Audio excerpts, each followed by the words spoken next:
দাদা ভাইয়েরা, দিদি ভাইয়েরা, নমস্কার। দেখেন, আমি ভাবছিলাম আমি ওই রকমই থাকবো, চ্যাংরায় থাকবো না, এরকম ভাবছিলাম। আসছিলাম ছোট্ট, ভাবছি ওই রকমই থাকুন বোধ হয়। কখন যে বড় হইলাম মানে ভাবতে পারলাম না। কখন যে বিয়া হইল তাও জানলাম না, বুঝছেন। তারপরে লাহে লাহে যে পোলাপানের মা হইলাম বা বুড়ি হইতেছি ভাবতেই পারি না কখন কি হইতেছি। এখন যে মাথার চুল পাইকা গেল, দেহার চামড়া ঝুইলা গেল, তাও মানে ভাবতেই পারি না বলে আমি এইরকমই থাকুম বোধ হয়।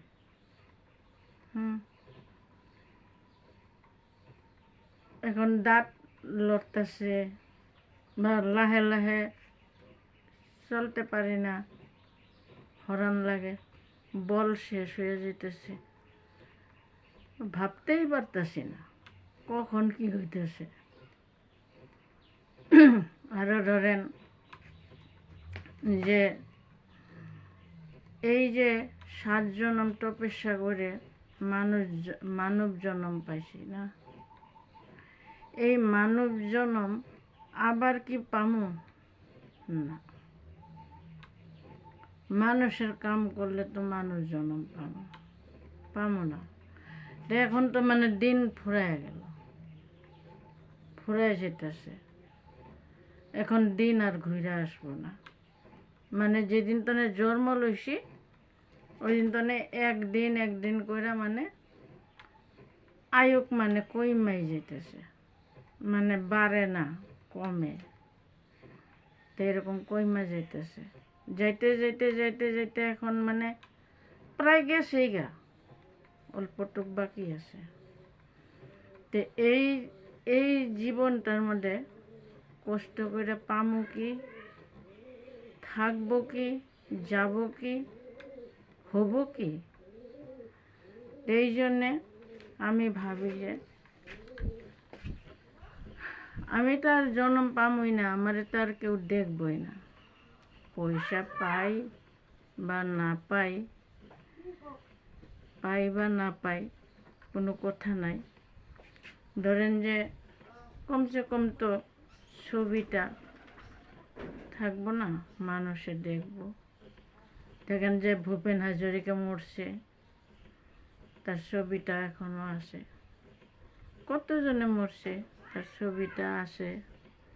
তো এরকম তো আমারও ছবিটা কি জানি থাকতে পারে না কি কোন, এটাই ভাইবা মানে ইউটিউব করি, সবের সঙ্গে মিলেমিশে থাকবার পাইলে ভালো পাই।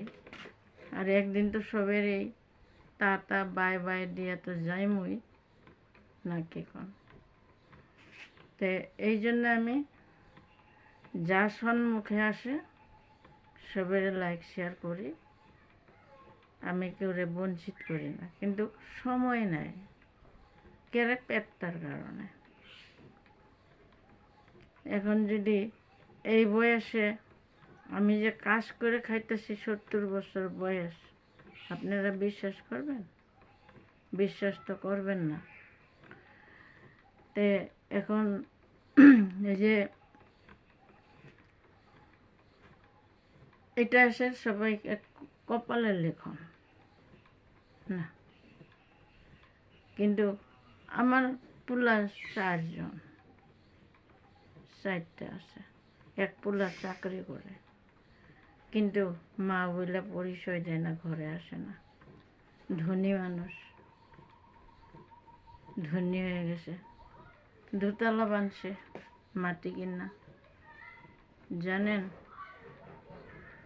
তে এই জন্য আমি সবার লগে মিলামিশা থাকতে চাই। এই জন্মটা আর পাবো না।